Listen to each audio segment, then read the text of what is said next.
Hinayaan ko na pong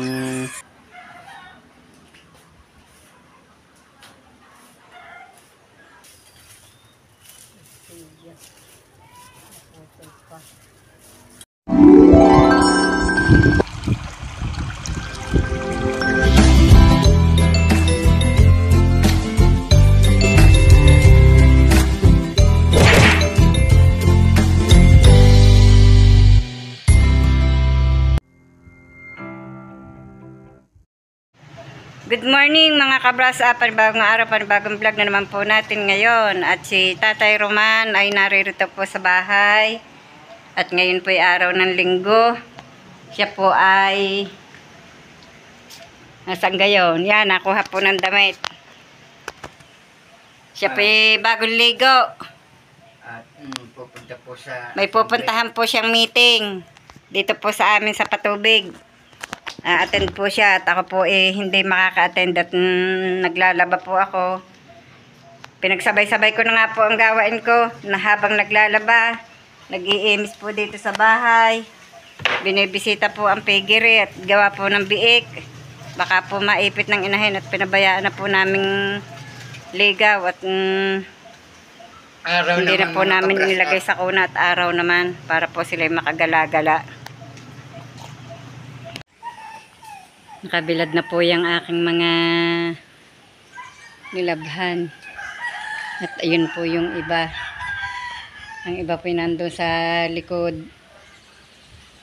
Pati po yung panarbaho ni Tatay Roman, nilabhan ko na rin. Maglilinis lamang po ako nitong bashing. At ako po liligo na rin.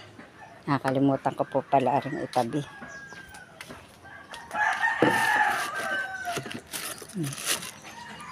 Lilinisin ko muna po ito para po matapos na ng dire-diretso.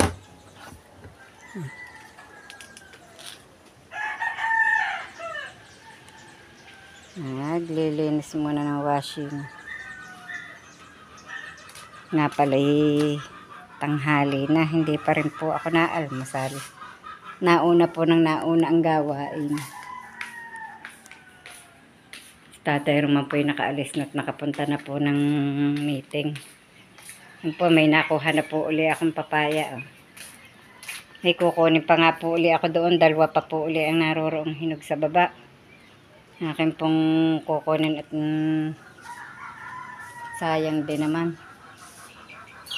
Yan ang mga nilabhan ko. Kapo are. Hiwa-hiwalay ng pagbibilad.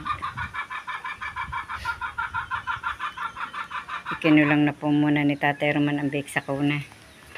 At ako po may ginagawa. Siya po umalis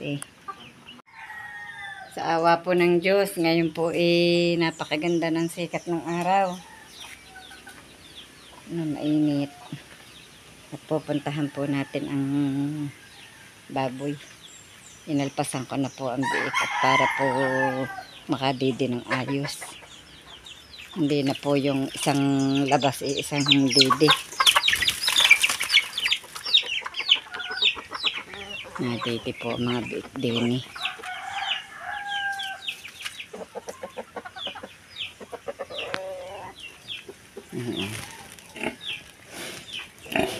Magdididihan sila.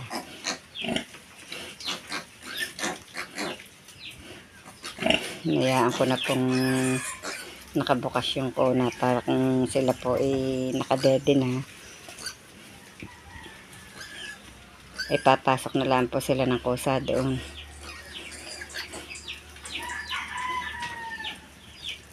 Papasok na lang po ng kusa.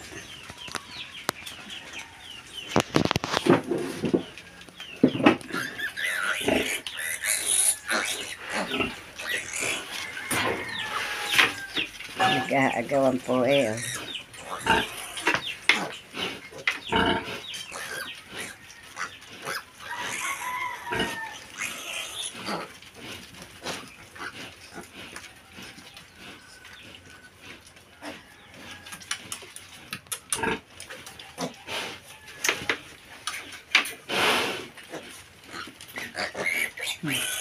May batikan po, may purong puti.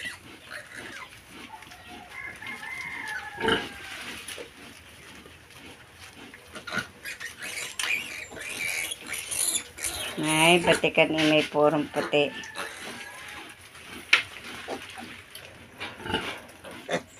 Nakataas na nga po ang paa dito ni Luwa, oh.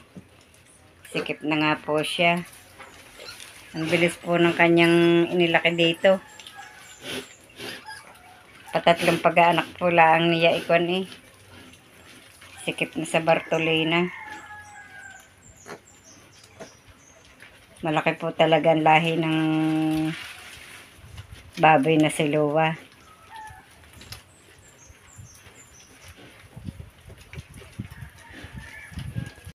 Ako pinakasungkit uli ng dalawang hinog na papaya. May kukunin pa po ako doon sa baba.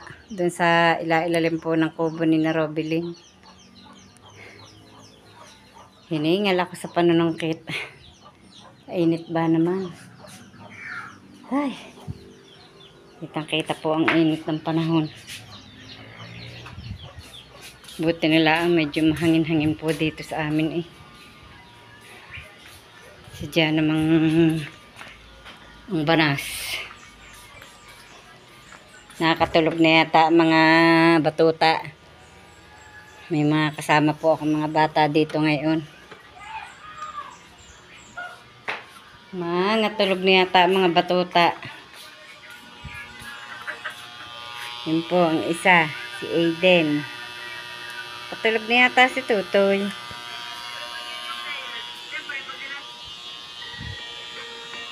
Nanonood po pala, kala ko'y tulog na. Ang isa kaya, ay sus, tulog na tulog. Naririto po ang mag-ina ni Jess at ni Kinsley, tsaka po si Aiden. Banas. Napaka. Iniisod ko po yung lamesang yun at pinagpatungan ko po ng aking mga alagang isda at saka po ng aking halaman para po hindi naroroon sa gitna ng harapan. Dito ko po inilagay. Ayan, iniayos ko po dito ang mga isda ko, ang dami. Yun po yung mga kalipat-lipat ko na lang. Tapos ari po ang pinag-aanahan. Malabo na po ulit ang tubig. Kundi po ito pagka ko'y palitan na ulit. Malabo na po ulit ang tubig. Nahingi po ng pakain ng mga isda. Nag-iipon-ipon. Nag-iipon-ipon ang mga isda. Nahingi ng pakain. Aba. Okay, nagdilig kanina ng halaman. At sa init pong iyan ay alang hindi po diligid ang mga halaman. May bulaklak ng aking reach. May bulaklak na po ulit. At ari po, dami na ng dami ang bulaklak. Kasi pag din pong mamulaklak na rin. Ang dami na rin pong bulaklak na rin. Oh. Naglabasan na ang mga bulaklak. Yun po ang gusto niya. Yung hindi po masyadong aarawan. At pinagdais-dais ko naman po dito yung aking halamang butterfly. Naririto po sa isang tabi. O di po ba maliwanag niyo ang tingnan din eh. Ayun, bumuka na ang bulaklak ng orchids ko. Yan po. Buka na ang bulaklak. Buka na ang bulaklak. Kala ko may bulaklak na rin ang kalamansing ari. Ang aking puno ng kalamansi tatlo. Ari po ang isa yun, ang liit. Ang isa po yung namumunga na. Ito po yung mga ipinunla ko. Mga itinanim ko pong ito. Ang sili, may talbos na ulit. Tagal mahinog ng langka. Lalaki na eh. Lalaki na. Aba. tabi po. May bulaklak din are. Ang alam ko ay are December na bulaklak. Bakit nga bumulaklak? Oh, ang dami. At are naman po, oh, buka na. Yun po, pinakita ko sa inyo ng isang araw. Nakabuka na ang bulaklak. Are pa ang pagbubulaklakan. Meron pang halamang angel na nakasapi din eh. Malago-lago na rin po ang orchids ko. Ang daming soloy. Ang po'y galing sa aking hipag. Ito pa.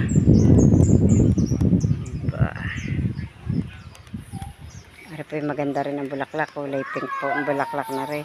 Para pong yung dilaw na pinakita ko sa inyo. Yung kulay dilaw. Ari po'y pink ang bulaklak. Ako pinakabuhay ng peras. Oh. Pinunla ko po ang buto eh. Ako pinakabuhay. Ari pa po. 2 puno ito eh. Ilang taon po kaya ito bago mamunga? Yung peras. Hindi pa po maitanim ni Tatay Roman doon po sa kun at tuyo pa po ang lupa. Pag po umula niya bago po ilipat para po basa na ang lupa. Nakaw, nabali na ang aking kahoy na pinagkakapitan ng ano. Inilipat ko po din ang aking isang orchids. Dito ko po inilagay, hindi po mamulaklak doon sa pinagtatamnan pang dati. Ara nga po, nalaglag. Ara, ang ganda po ng bulaklak ng orchids na rin. Orchids po yan. Ang dami po ng bulaklak. Yan, yung po orchids din. Kulay pula. Nalaglag po, ari. Nabali na. Nabali. Yan. Tanggal na po ang kahoy. Ari po yung bulaklak ay pula, oh. Yung orchids. May hinog ding sili eh. May hinog ding sili. Mamamasyal po muna tayo dito sa kubo. Pinarobilin. Puntahan ko po si... Aba! Ay, nakapamisa na ang manok na are. Tingnan ko nga ang pinaglimliman. 6 yun, idadalawa ang pinisa. Dito po yung lumimlim sa ilalim po ng aming bahay.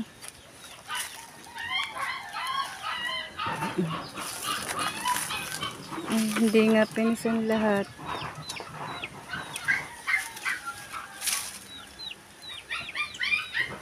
May nasiyap pa.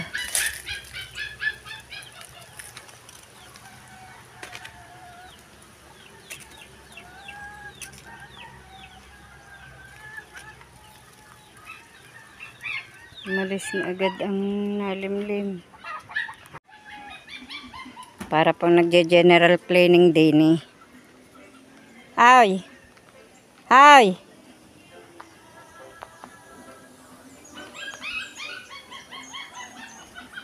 Nagje-general cleaning po si Camille. Si Robilin. Nagje-general cleaning po si Camille. Ano? Si Robilin.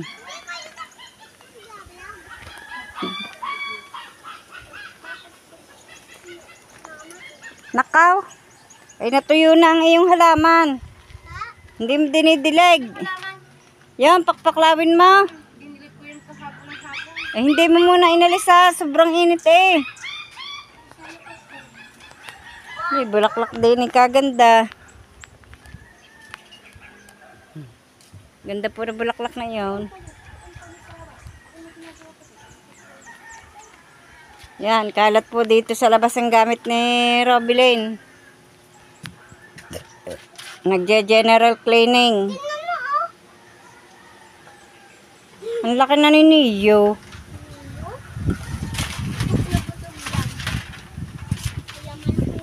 Ano ba ang nangyari? Aba, nailipat ang kawayan. Ang haligi. Napangahasan. Yan naman eh, nakaano na tuon. Tingnan niyo po't nailipat yung haliging kawayang iyon. Naharangan na naman po, are. Nailipat na naman ang Durabox. Tapos isang dingding. Nag-agyo na. Pinispisan daw po ang mga dingding at maagiw na. Aba, nakahanda na ang uniform ni Cordapia. Papasok na po si Halie. Daycare. May mga uniform po. Oh. Saan galing ang uniform na yan, Neng? Kugay pa talagang papasok na. Neng, Malakot pa ang isa sa awa ko eh. papasok ka na?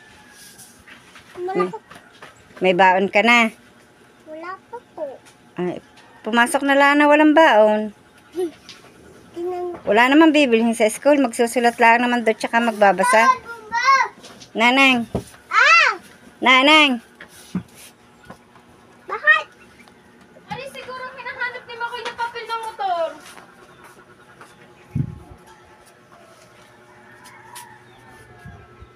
Saan nakita? Blue. Sexy po ng mga naglilinis. Kabanas eh. Nasa si Kamel. Nandun, sabi ko yung maglinis din ng kanyang ano. Ere nga, oh. Di ba ka? Kung may number na 3165 eh. Nariyan yung number na yun. Naglalaro po ang tatlong magpipinsan. Sakay kami pulot ang book ni Kissy. May kulutan.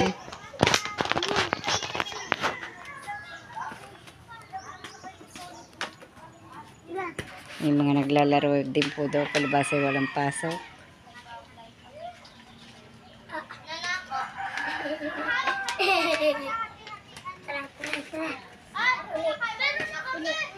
Dini po lamang laag-laag sa aming harapan kaya po ang mga batay dini ipon-ipon.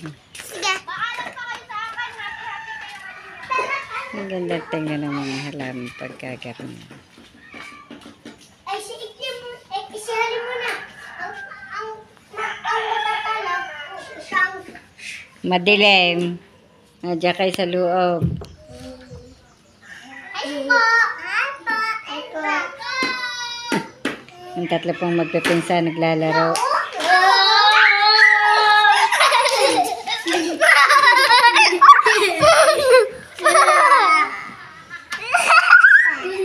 Doon kayo sa loob.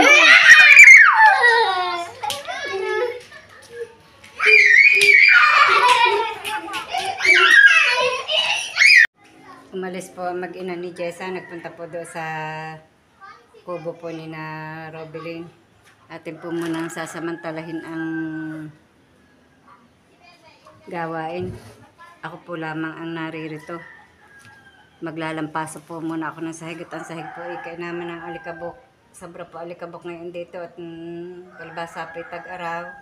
Tapos yung mabilis po ang hangin. Ang alikabok pasok dito sa loob ng bahay. Tumapot ako may basahan na panglampaso din sa sahig. Hindi po naman ayos din ang pagpapulis pag po yung lapang ginamit. Kaya po, ako na may sanay magbunot ng sahig kung ako'y bata-bata pa. Kaya po ganito ang aking ginawa para po maganda ang playlist ng sahig. Sobra pong alikabok, ang gaspang po sa paa.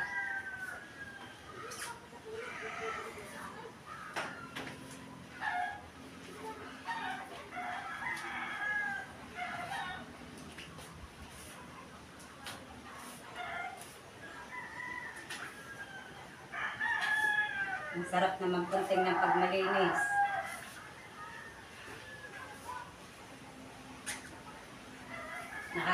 po ng pagod pag nalinis ang bahay.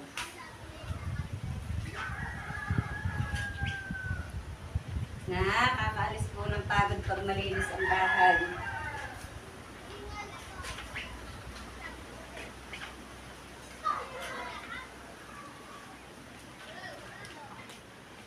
Pag po marami ang bahay, nakakapanlambot.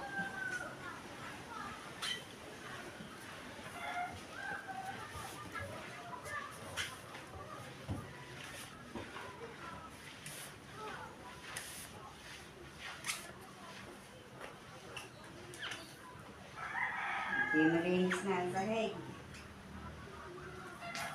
Hindi po aari pag-ari lamang po ang ginamit para po hindi natalab.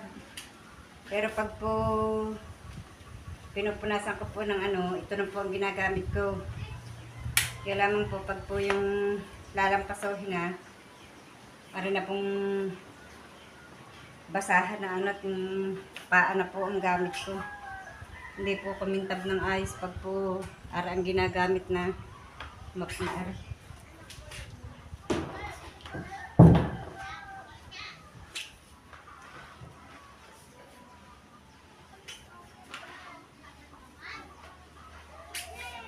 Hindi po ba malinis ng tingnan? Maliwanag. Maliwanag ng bahay.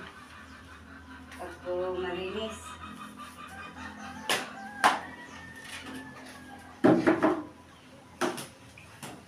Liwanag ang bahay pag malinis.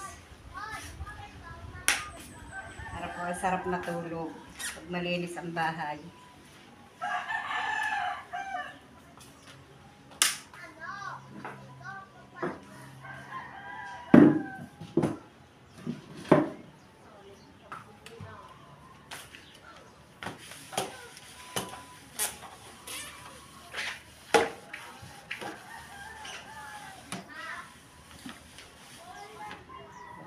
Napunasan ko na rin. Tuluan ng pawis. Banas.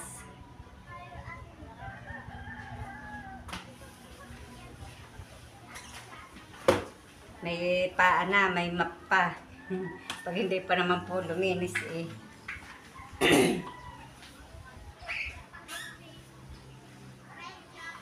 Thank you Lord. Nakaimis din. Kaimis din.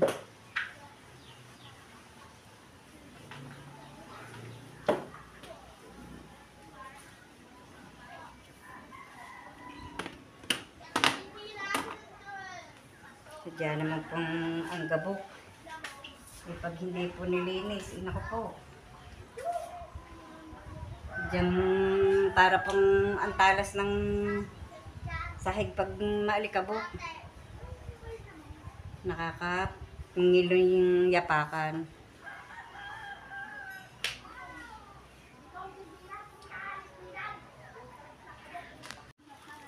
Mga kabrasa, pagkatapos po natin mag-imis ng bahay, ito naman po likod bahay ang ating lilinisin at medyo po masukal na.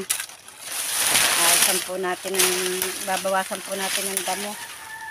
Nagsuluyan na po ang damo dito sa aking mga halaman. Ang halaman ko po hindi na makita.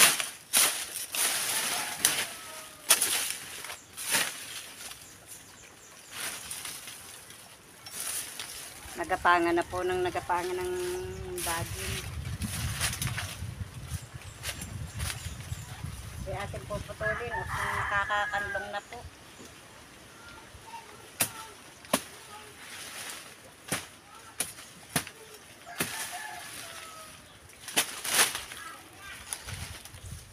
May kahoy pa.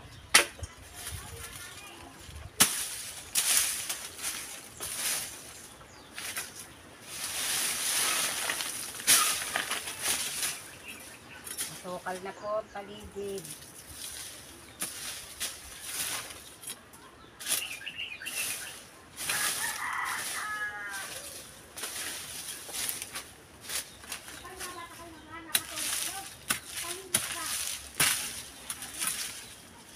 Masukal na po ang paligid. kailangan linisan na po at baka magkaroon na ng ahas.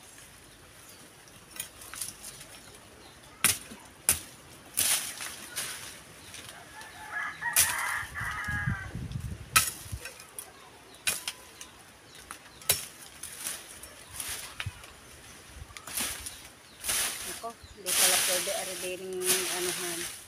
Dahil ng aking halaman nakisilan. Hindi din po pala arisakutin sa gandang iyon. Dahil ng halaman ko, nakabuna na. Yan. Mga damo.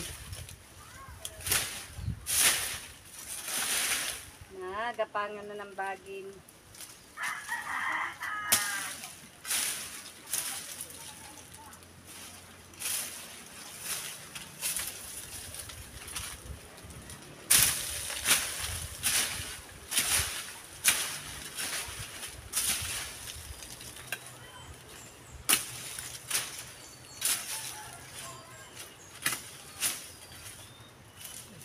Yes.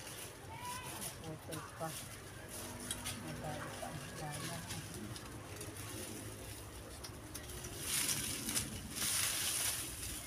Putol din po ang aking halaman. Madali.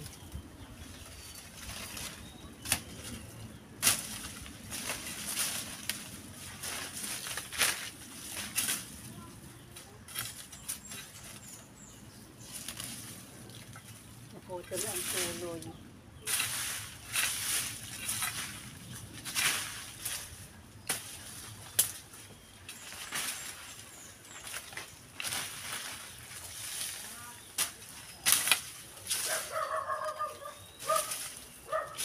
May puno din ang sili.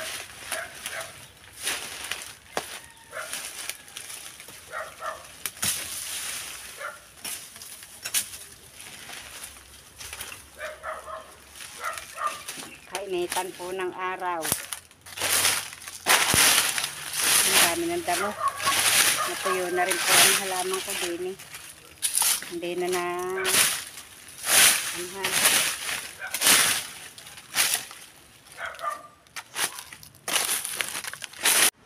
Mga ka-brush up, habang ako po ay nagpapahinga ay hanggang dito na lamang po munang muli ang aming vlog. At maraming salamat po sa patuloy niyo pong pagsubaybay hanggang sa dulo ng aming vlog. At saan man kayo naroroon, mag-iingat po kayong palagi. Bye-bye and God bless.